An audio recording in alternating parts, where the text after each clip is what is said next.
Hello there and welcome. My name's Tony, talking the talk. Today I've got some unkind things to say about a certain group of people, radical greenies. Radical greenies are hypocrites, doomsdayers, ignorant, stupid, and self-centered. And that's being kind. Let me give you a little bit of background history. In the 1950s, school children were taught to practice diving under their classroom desks to save them from the fallout of the bomb.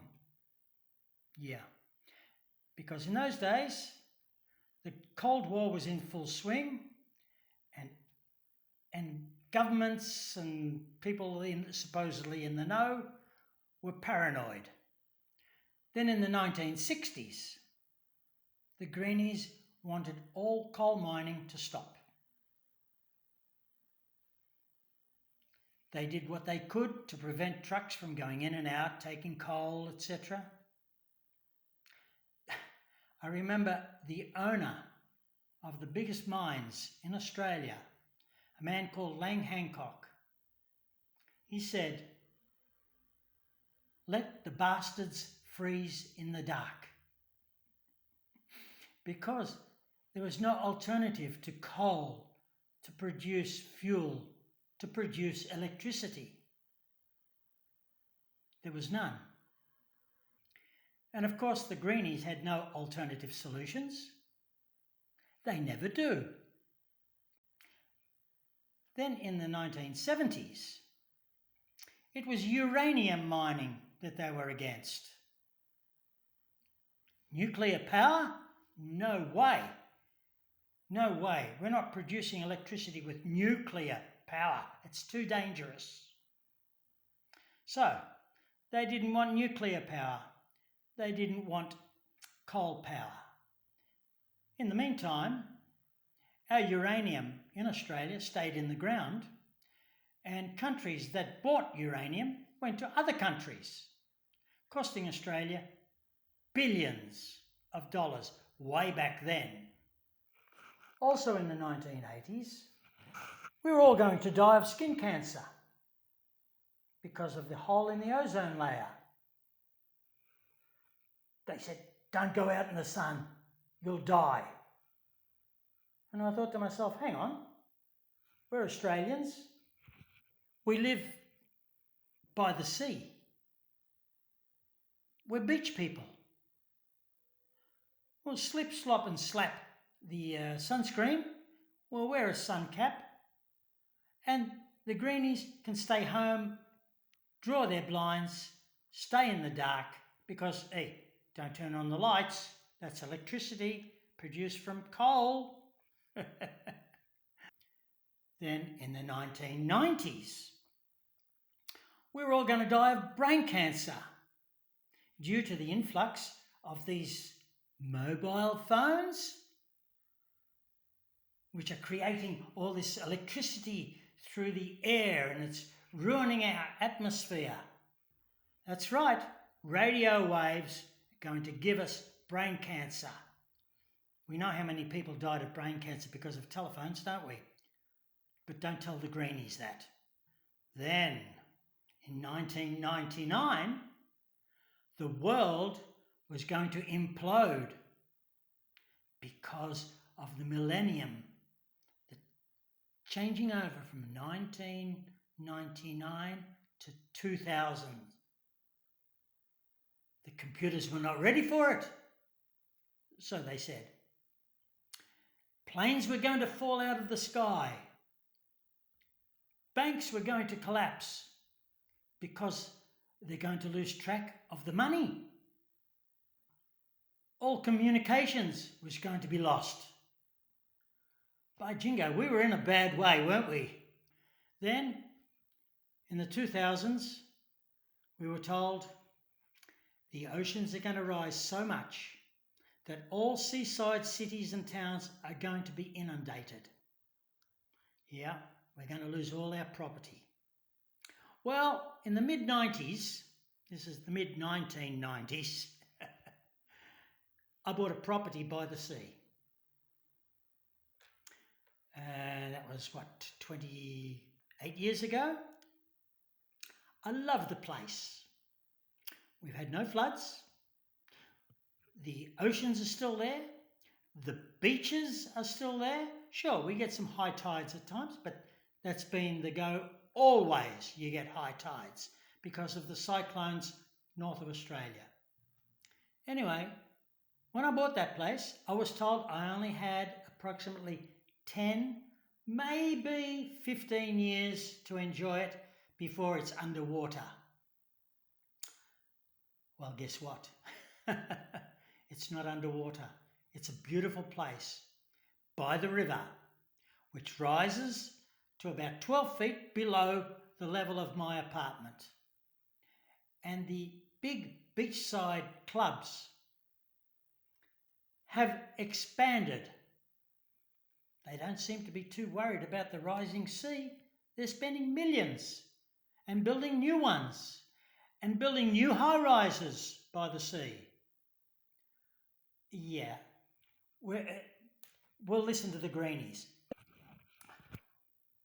Over the past 15 years or so, we've seen a proliferation of these radicals disrupting people's lives by marching down the streets, gluing their hands to the roads so traffic is disrupted, climbing trees.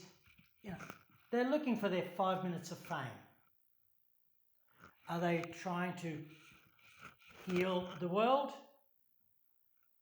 That's their excuse to do all these stupid things.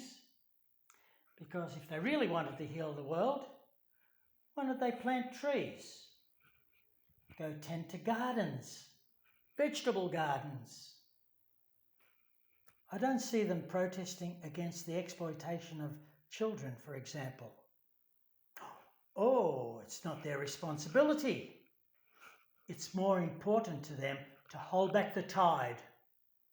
And I don't see these Greenies protesting against the destruction of the Amazon forest, which is the lungs of planet Earth. But they worry about, someone's going to chop down a tree at the end of the street. Get real, folks. And currently, we have those idiots who want to just stop oil. Mainly, I think, in London. I'm sorry for the people in London, but listen, get active. Drag them by their hair off the streets. The police are not doing anything for you. Not doing anything against them. So they think they can get away with whatever they can. Show a bit of oomph. Let's do something about it. Get them off the streets. And of course, they don't know what to do without oil, because everything that we have in the world is lubricated. Machines, etc., not everything. But yes, even clothes. Clothes are sewed together by machines. Machines need to be lubricated. Take away the oil, then what? You're going to go and sew your clothes by hand? Yeah, get real. I call them hypocrites because although they complain about everything, they still use all the amenities that society provides. They're stupid because look at them. Sometimes they just act like zombies, especially these ones that are blocking off traffic and lying across the road. They get dragged off and then they sort of crawl back, just like zombies. And they're stupid because they act like 6-year-olders, because they don't know what else to do and they don't want to know. And I call them doomsdayers and people who are paranoid, because no matter what society comes up with, they're against it. And we are all going to suffer and perish because we don't listen to them and their false prophet leaders.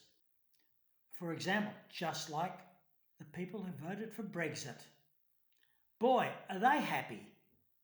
So what brought about this business of radical greenies? Was it that they were brought up by parents who never said no? Did they feel embarrassed if they didn't join in with the group at the university that suddenly said, oh, let's do this or that? And they felt a bit insecure. So they said, oh yeah, we'll join in to cover their insecurity.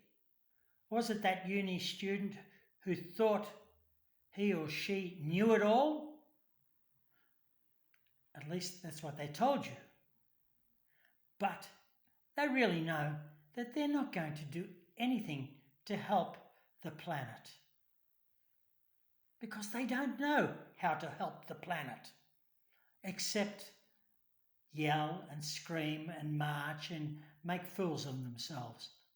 But regardless, they feel self-righteous.